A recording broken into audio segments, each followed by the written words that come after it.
Good morning, everybody. Good morning, Lori. How are you? Hi, Ben. How are you? I have to say, I'm always so happy to see you on a Tuesday morning. And the feeling is mutual. I really enjoy this. Yeah.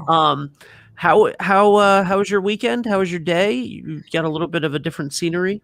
Yeah, my weekend was busy actually, and I was just preparing to come to Florida. And I'm at my mom's in Florida, in Naples, Florida. I got a hibiscus mug. Well, Is that keep that up. Let's see it. There we All go. right. I love Yeah, it. beautiful flowers here. The sun is out. It's so strange to come from 30 degrees and to 84 all of a sudden. But yeah, everything is great. I'm playing with the lighting here, which is kind of fun. But we got a great show coming up today. Absolutely. Can you tell us who our guest is? Yeah, I am really excited about our guest because, Ben, we met through the Women's Leadership Nexus. And this is a group in Rhode Island that is just a bunch of professional women that really support each other, work together to support each other's businesses, and really focus on like lifting everyone up. And so Kaydi McQuade from Back Pocket Resources is here with us. And Kaydi is the owner and relationship manager of Back Pocket. And so I'd love to just bring her on and let her jump into the mix. Hi, Kaydi. Hi, Ben. Hey, Lori. How are you? Hi, Kaydi. Good. How are you? Good. See everyone. So I'm looking at you as the relationship manager, and your partner is your partner, similar to Visual Thrive. And I'd love to tell us a little bit about yourself and what brought you to create Back Pocket Resources, as well as just the development of the business itself as a partnership. Absolutely. So I thank you for having me on here. We've recently shifted my title to delivery manager just to clarify what I'm doing, because we're all about relationships. And so having someone who's the relationship manager doesn't make as much sense as, I am doing that delivery piece to make sure that everyone's getting what they need out of us. So Back Pocket Resources was founded in 2017. We founded around a more typical staffing model where we would work with large companies when they needed to bring in a team or have a group of specialists come in. We would put together the team, bring in some folks on a contract basis where they'd be there for a couple months to a couple of years just to do whatever the project was, then hand it off to the company and move on to the next place. We were fortunate enough to be part of the Goldman Sachs 10,000 Small Businesses program in 2019. And as we were working with these phenomenal, successful small businesses, it just kept coming up over and over again that the staffing was the biggest headache for them. How do they get the right people in the right seats? How are they evaluating the folks that they have? How are they finding people to work, in their companies? All these horror stories. So it's so interesting because one, we're looking for someone to come into our business now, and two, Visual Thrive was actually created out of the 10K Small Business Group. Oh wow! Okay. Yeah, and it was because Scott was doing Indemar Media at a very large corporate level, and I was doing the executive coaching, and we wanted to create an offer for the small to medium business so that it would be efficient, easy, kind of hands-off, but very high-level marketing. So it's, that's awesome. I didn't realize we had that other point of connection. I know, there are a lot, I can tell you. Right? Yeah. So we were obviously, our model wasn't designed for it, but we kept scratching our heads and saying, like, these are the companies that we're passionate about, right? The big companies do amazing things, but there's so many levels, there's so many silos. And so sometimes you're not even working, with the end customer, the end product, the end, whatever it is that you're doing. Whereas with a small business or a medium-sized business, you're working with the people who've put their heart and soul into it and who passionately know their business. And they don't have time to go back and get an MBA and focus on human resources or anything else. But I have a background in education. I was a middle school teacher for 12 years. So I can develop programs and processes to build up those skills internally. So we take all of the staffing experience, all of the experience evaluating candidates and finding the right person to get into the right role. And then we bring that knowledge to the small business owners so that they can make those decisions for themselves, so that because they don't have the budgets to be hiring in outside staffing resources.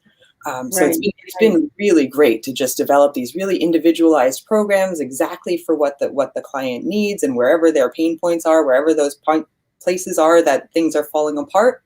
We're able to develop a program, whether it's through trainings, whether it's through one-on-one consultation or coaching, or providing them with some resources to be able to do that themselves.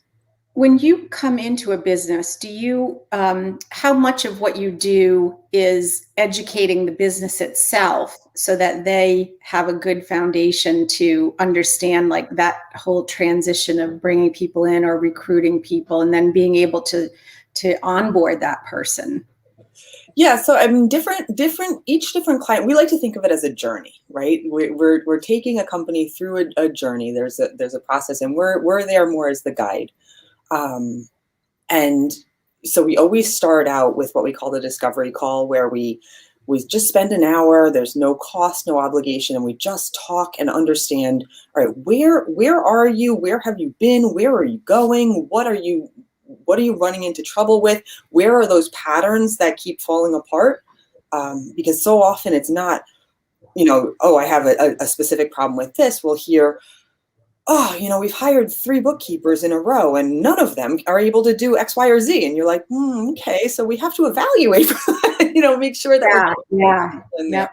Yeah, no, that's so important too, because just hiring someone and then having to say this isn't working is like a major injection of chaos into the business, especially in a small business. And it's very expensive, right? The U.S. Department of Labor estimates that the cost of a bad hire, the cost of letting someone go, is somewhere between 30% and 150% of that person's annual salary. So that is a huge whack.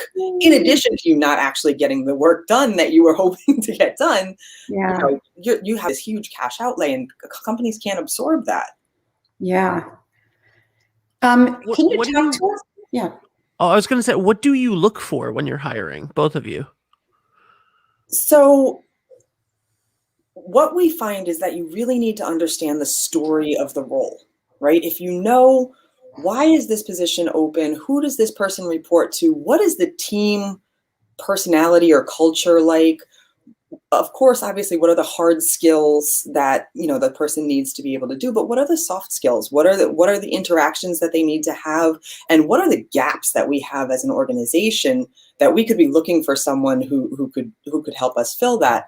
Once you have that real complete picture of who you're looking for, we always recommend to just make a very, and I always hesitate on this, the job description needs to be specific. It does not necessarily need to be granular, right? You don't need to say in line 55, this person may have to change the toner on the toner cart.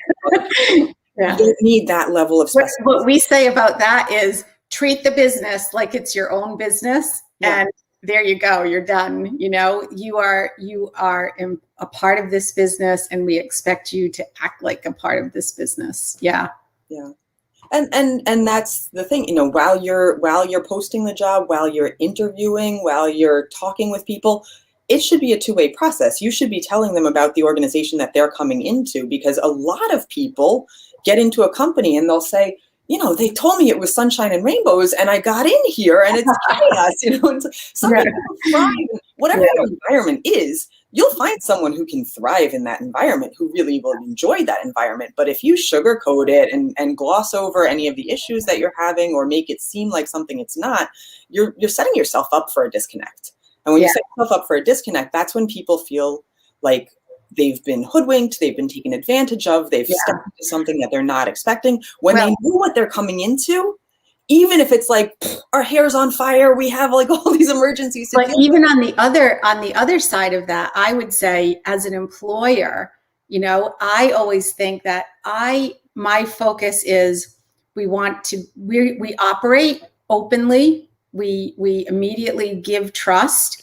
And we expect you to be resourceful inside yourself, to answer questions and find solutions and be self-driven, because we don't want to micromanage you. Right. We want you to almost act like you're a partner with us, and that includes like ownership in the business, pride in the workplace, being detail oriented, or about like all those other skills. But I think the soft skills, especially, as a coach, I look for those. And then we have brought people in that are like, yes, yes, yes, yes, yes. And then we're like, wait, where's that resourcefulness? Where is that self-driven motivation, And so for an employer, that's also difficult, where you're just like, oh, geez, okay, so it looked like it was there. How do you manage that? That's tough, because people will tend to tell you that they are exactly what you're looking for in an interview. You can do some scenarios, you can do some role plays. We always get really good responses when we've done deep reference calls. And reference calls are not just calling the buddy that sat next to the person at their last role and that they go out to lunch and we're now besties and we go to each other's kids' parties. That is not a reference call. That might tell you a little bit about who the person is socially. Yeah. You want to get into somebody who actually paid this person, right? Yeah. The person who actually had to sign the paycheck right. is the person that you want to talk to. And then you want to frame it as listen, we want this person to be successful. This is what the environment is like. Is that an environment that you think this person will thrive in? Is this similar to the environment that they were successful in before? Yeah. And really dig into that stuff, because people are not always, you're a coach, you know this, people are not always particularly self-aware, and they often feel like, oh, I'm super outgoing. I'm totally able to do this. I can jump into any environment in a minute. It's not true. Well, and I think as a business owner, I try to have that hat on with a little bit of coaching. And then as a coach, it's totally different. You can just call someone out and say, you know what, that I got a hunch this isn't really what you're saying. Yeah. But then what's your experience like around just the whole process of like hiring others or being hired by others? Because you are also self-employed. So the hiring process for me is kind of, it's I don't have a ton to say about it, because you guys both talked about how your partner in your business is your partner, and my partner at Ben Barber is also my partner, just me, and single. Yeah. So I have the aspect of doing the majority of the work by myself, and the only business partner that I've ever really had is my best friend, who then does half of the work for me. And then we've only hired subcontractors for things. We've only hired independent contractors for short gig work, and that's been mostly people that we know and trust from other things. So we haven't really had to go through the hiring process yet. And on the other end of that, because there is still going to be the Ben Barber way, and somehow you are communicating that with those subcontractors, where they come in, they have to make a product that looks like you. Absolutely. And that is, we've been fortunate in that we have a large network of friends who do things similarly. And I'm able to say, this is how I do this. This is, please mimic this. And that's been, relatively easy because of the interpersonal nature of all of our relationships. But then on the opposite side of that, I will say that I've recently had a couple experiences of interviewing for positions. And from the other side of that, it's been really nice. This one place that I interviewed was really nice, because it was a conversation that immediately off the bat, they were like, look, we love you. This is one skill that we are hiring for one position, and we don't think that it's your best skill. But we think that, from what we've seen of you and the conversation that we've had with you for 5 minutes, we like everything around this one skill. So if you want to work on that, you can work here. If But if this isn't what you love, if that skill is lacking in you because that's not the skill that you're super passionate about, we wouldn't want you to take this anyway, because you're going to be miserable, or you're not going to be peak of what you could be. And you're great in all of these other aspects. So if you have any other ideas for anything, I mean, it's a company that can do that, that Yeah. can say, if you have any other ideas, you But know, I come back think and that talk to that's us. super So valuable in any yeah, company. Like, I think that one of the things that we talk about with our team, and we have a very small team, is if you have ideas, if you see that there's a process here, like, that can be bettered, that can be streamlined, that can be more effective, like, bring it on. I think I personally love that challenge. So but I can see that maybe wouldn't be the case in every organization. Um, genuinely, I would say empathy and being straightforward, right? Those are the two main things for hiring, firing, and applying for a job. Like, if you're, you know, I would have said no had they once I found out exactly what the position was. I would have said no had they not said no. Like, yeah, had we the conversation was extremely mutual and happened within the first minute, and then we spent the next 15 minutes talking about everything else around it. Um, and that was really beneficial. They had the straightforwardness and the empathy um to not package it as like, you're not good enough, you're not, you know what I mean? And I had the self-respect to go, this might not be right, and I don't care, and it's okay that it's not right. That yeah, was so, just having that general, like, connection with right. other people is important. I agree, and I think it's all. So this is me. So Kaydi, you might say like that's crazy, but I think that having that openness. So just in the last week, I've had a week, let me tell you, and it's only Tuesday.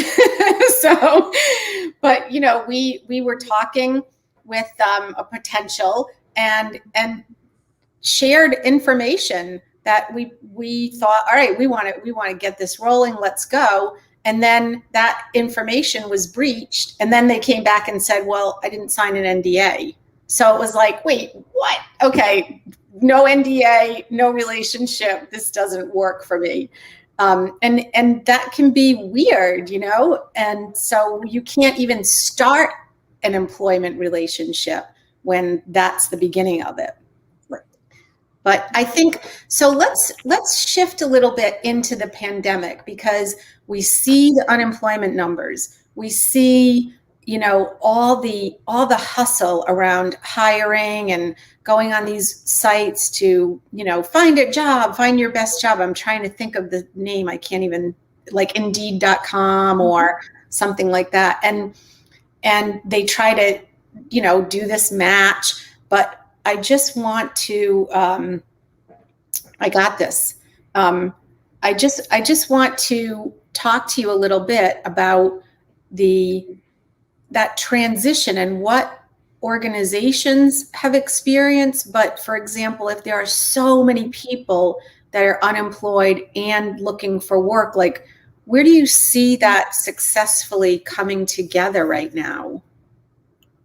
So it is very industry specific. There are certain industries where they are at full employment, looking for more people, everything else. There's other industries where they have taken a serious hit, right? And we can look at, healthcare versus, hospitality, right? Like there's certainly industries that are doing different directions right now.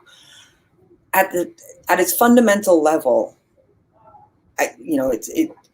getting a job or hiring somebody else is really about process. It's about, it's all the stuff that Ben was calling it empathy, but it really is self-awareness or organizational awareness, right? Like if that organization, or if Ben had not had the self-awareness or corporate awareness to say, yeah, this isn't a good match. We're not going to try to bang a square peg into a round hole. We're going to, try to figure out where we can collaborate elsewhere. Yeah, that's great.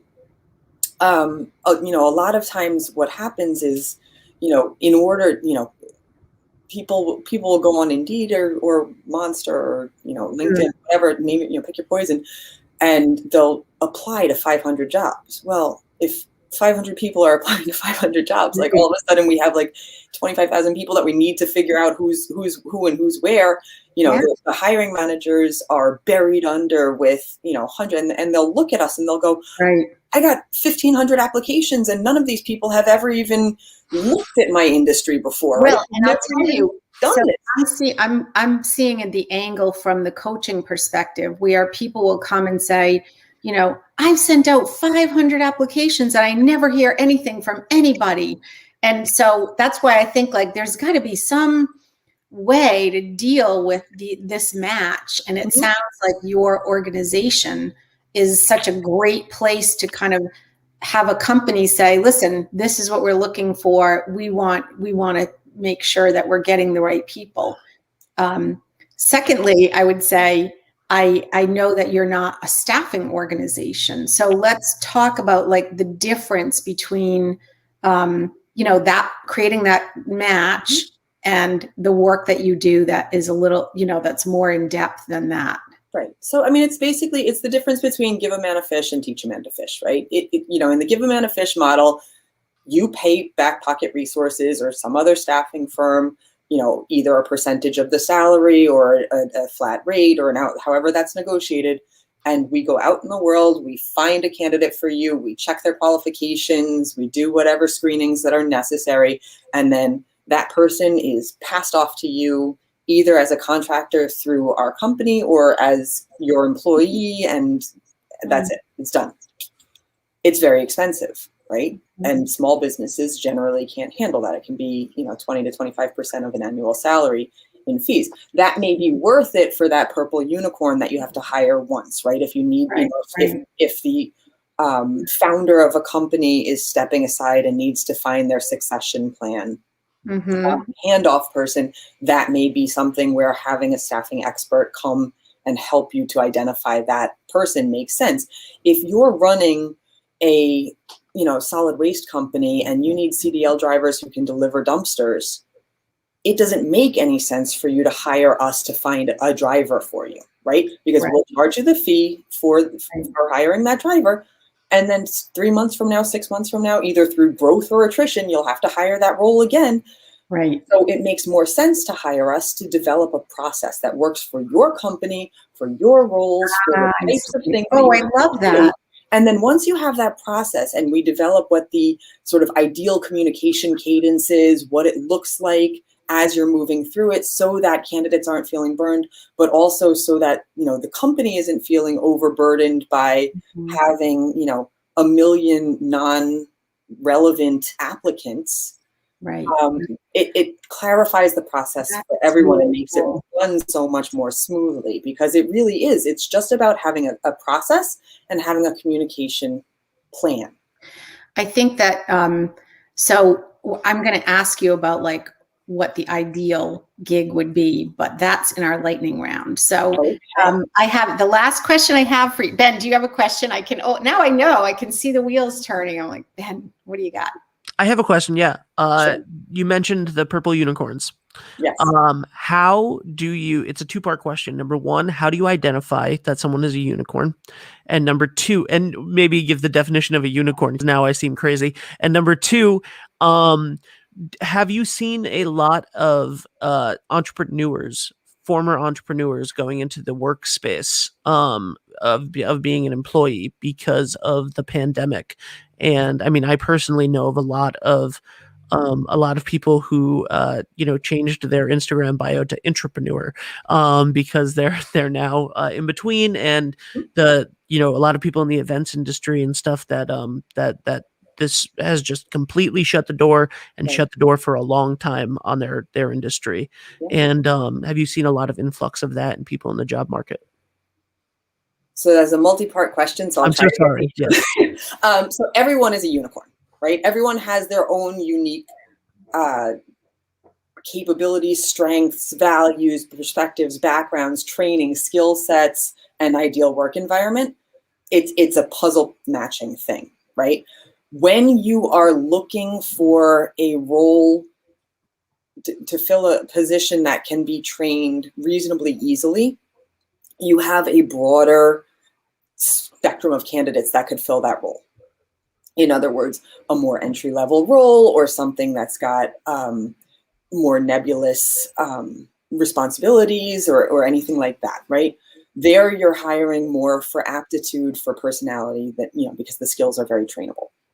When you get to an incredibly specific role, say you're redoing your company's entire data storage structure, you need a data architect that can get in there, understand your technology, specifically your industry, all of those things.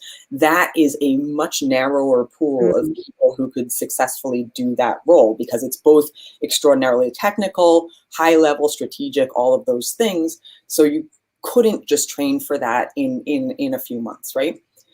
So that was the first part. The second part is in terms of entrepreneurs. Most of the entrepreneurs that I know have done that intra thing throughout their careers, right? Sometimes they're consulting with other companies. Sometimes they're starting their next big thing. Sometimes they're writing their next book and they're starting a podcast. Sometimes they're doing something else, right? It's all over the place. And so, yes, that accelerates in times when the economy is contracting, but that doesn't necessarily mean that it's permanent and forever. Ben, did you see what she just did there? I did it. Huh? This is the Nexus, ladies, right? We support each other. Woo, thank you. Wow. Mine is still upstairs. Oh, no, it's okay. Mine is still upstairs. I need to have it next to the table so that I can grab it. That thing is packed, I can tell you that. All right, so we usually, my lighting is just way off today. Scott, my visual guy, is going to be so like, what happened? Anyway, so we move into the lightning round. The lightning round, is it still a subdued lightning round, but it still moves fast, or are we getting like crashing lightning today? Let's find out.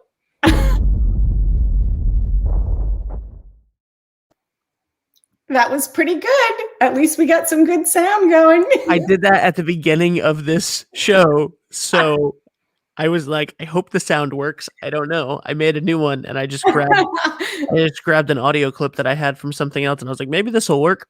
Oh, that is great. So I added a question to the lightning round because it was something that came up this week about working energy out while you're sitting at your desk all day. So are you ready, Kaydi, for some very fun, quick, easy questions? And you can pass at any time. All right, we're going to set the clock, and here we go.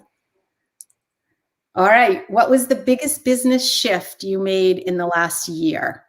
Shifting to working exclusively with small companies instead of the enterprise scale companies. Yeah, me too. What is your business's flagship offer, the thing you do most often? Training and strategic design for what your plans look like. What is the best way for a customer to find you? LinkedIn, Facebook, Instagram, our website, backpocketresources.com. Click on the links that I'm going to put into the Facebook chat about this, wherever you want to find me.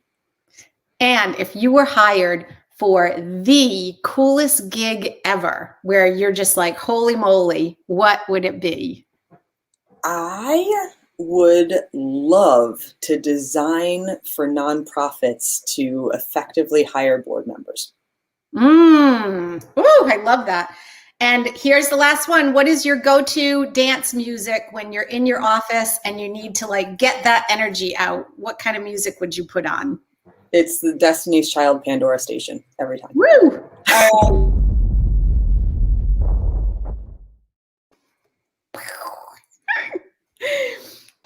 Thank you, Kaydi. Kaydi, I could talk to you. There are so many tidbits in here. It's just amazing. Last words, Ben, you got it. Me last word? Last words on you, man. Oh, this has been an eye-opening conversation, especially as someone who is growing a business and is looking to hire people this year. So that this has been a very nice conversation for me to be a part of. Thank you, Kaydi. Thank you for having me. Kaydi, it was such a pleasure to see you. I know we have a lot more connections coming. Definitely. Thank you. Have a Thank you great so day. much. Have a great day, Bye. everyone. You too. Bye. And you guys can find the links to Back Pocket resources in the description of this episode, or the description of the clip of this episode, wherever you're watching this, wherever you're finding this. So that's great. And I believe, Lori, that we are going to be, hopefully we'll eventually be live on LinkedIn, but for now we're going to be posting these on LinkedIn. So Yeah. that is We that's just, the perfect place for Kaydi, for you to click and oh, to know more about Kaydi. absolutely. Ben, you know what I really like today? I love that these flowers match your shirt. That was my goal. I last week flew down to your mom's house and I was like, let me find the flowers. Perfect coral orange Yes. color, looking good. Yeah. Yeah. And I just wore black to be in the middle just to make it work. And I was not that far off from Katie's colors either. So that's I noticed wonderful. So all right, by next week, I swear there will be a benbarber.com to plug on here. Ooh, I can't wait. I just have to, I bought it. Hey, if we can help you with that, just, let's do it. Thank you. All right. Lori, where can people find you? Lori at visualthrive.com. Awesome. Simple. Yeah. All right. And go buy the book, guys, because it's awesome. Learn to leap. Yeah. Learn to leap. I'll see you at noon. See you at noon. I'm excited. I can't find the outro. There's too many videos now. All right. Bye, guys. You are working it.